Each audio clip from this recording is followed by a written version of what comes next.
Hello everyone, আসসালামু আলাইকুম। Welcome to my channel Saima's kitchen. আজ আমি আপনাদের সাথে শেয়ার করব হট টমেটো সস রেসিপি। সেজন্য আমি এখানে আজকে 5 কেজি পরিমাণ টমেটো নিয়েছি। বাজারে এখন লাল টুকটুকে টমেটো পাওয়া যাচ্ছে আর টমেটোর দামও অনেক কম। আর বাজারের টমেটোগুলো এখন একদম ফ্রেশ আর শেষ মুহূর্তে আছে। এরপরে এরকম ফ্রেশ টমেটো আর পাওয়াই যাবে না। আর এখন বাজারে টমেটোর দামও অনেকটাই কম। আমি 5 কেজি টমেটো মাত্র 75 টাকায় নিয়েছি, মানে 15 টাকা কেজি করে টমেটোর দাম পড়েছে। আপনারাও চাইলে এই সময়টাতে বেশি করে টমেটো কিনে সস বানিয়ে রাখতে পারেন পুরো বছরের জন্য। আমি আজকে যেভাবে টমেটো সস বানিয়ে দেখাবো সেভাবে ইচ্ছে করলেই আপনারা পুরো বছরের জন্য টমেটো সস বানিয়ে রাখতে পারবেন। আমি টমেটোগুলোকে খুব ভালোভাবে ধুয়ে নিয়েছি আর এখন 4 টুকরো করে কাট করে নিচ্ছি। আপনারা ইচ্ছে করলে যে কোনো সাইজে কাট করে নিতে পারেন, তবে খেয়াল রাখবেন বোটার অংশটুকু ফেলে দিতে হবে। টমেটোর এই যে বোটার অংশটুকু আছে এটুকু যদি টমেটো সসের মধ্যে থাকে তাহলে টমেটো সসটা খুব তাড়াতাড়ি নষ্ট হয়ে যাবে। আমি সবগুলো টমেটোই ঠিক একইভাবে কেটে নিচ্ছি। আপনারা চাইলে আরও বেশি টুকরো টুকরো করে কাটতে পারেন, তবে এভাবে করলে কষ্টটাও কম হয়, সময়ও বেঁচে যায়। সবগুলো টমেটো আমি একটা বড় পাতিলে নিয়ে নিয়েছি আর এখানে আমি দিয়ে দিচ্ছি দুটো বড় সাইজের পেঁয়াজ টুকরো করে, দুটো রসুন, একটা বড় ফালি আদা টুকরো করে দিয়ে দিয়েছি। আর এখন শুকনো উপকরণগুলো দিয়ে দিব। এখানে দিয়ে দিচ্ছি দারুচিনি 4-5টা, দিয়ে দিচ্ছি অল্প একটু জিরে, 20-25টির মতো লং, 20-25টির মতো কালো গোলমরিচ, একটা বড় স্টার মশলা আর 15 থেকে 20টির মতো শুকনো মরিচ। আমি এখানে 5 কেজি টমেটোর জন্য যেটুকু দরকার ঠিক ততটুকুই নিয়েছি। আপনারা আপনাদের পরিমাণ মতো বুঝে নেবেন। আর এখন দিয়ে দিয়েছি অল্প পরিমাণে পানি। এমনিতেই টমেটোগুলো অনেক পাকা, অনেক বেশি পানি উঠবে, তবে একটু পানি দিতেই হয়, তা না হলে তলানিতে লেগে যাওয়ার সম্ভাবনা থাকে। আর এখন টমেটোগুলোকে আমি নেড়েচেড়ে দিচ্ছি। আমি এখানে 5 কেজি পরিমাণ টমেটো সবগুলো একসাথে দিতে পারিনি, কারণ পাতিলে ধরেনি। কিছুটা রেখে দিয়েছি, পরবর্তীতে যখন এই টমেটোগুলো গলে যাবে তখন দিয়ে দিব। টমেটোতে বলক চলে এসেছে, ঢাকনা দিয়ে রেখে দিব।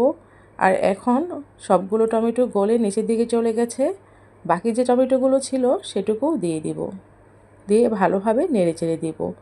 এই টমেটোগুলো খুব তাড়াতাড়ি সিদ্ধ হয়ে যাবে, বাকি টমেটোগুলোর সাথে গলে যাবে। আর যেহেতু আমি টমেটোটা ব্লেন্ড করে নেব তাই কোনো সমস্যা হবে না আগে পরে দেওয়াতে। টমেটো সিদ্ধ হয়ে এলে চুলাটা অফ করে দিয়ে ঠান্ডা করে নেব, আর ঠান্ডা হওয়ার পরেই খুব ভালোভাবে ব্লেন্ড করে নেব।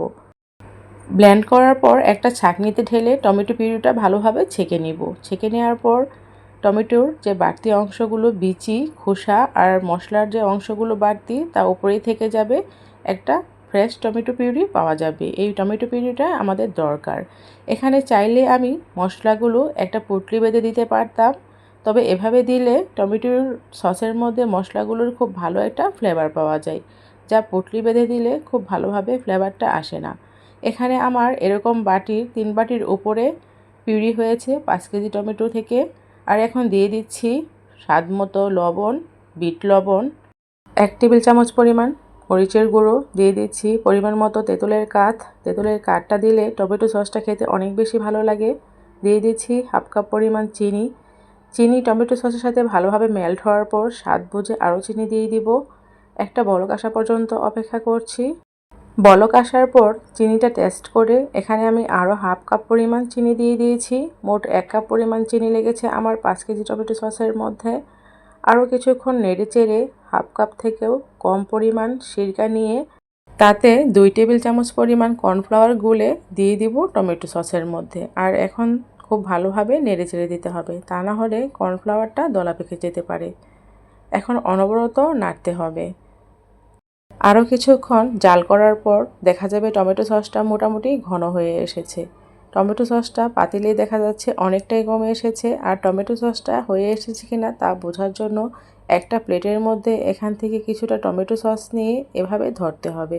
যদি টমেটো সসটা ঘন হয়ে নিচের দিকে পড়ে তাহলে বুঝতে হবে টমেটো সসটা হয়ে এসেছে। আর যদি পাতলা হয়ে পানির মতো পড়ে যায় তাহলে বুঝতে হবে টমেটো সসটা এখনও হয়নি। আমার টমেটো সসটা হয়ে এসেছে। ঠান্ডা করে নেওয়ার পর একটা কাচের বোতলে ভরে নেব।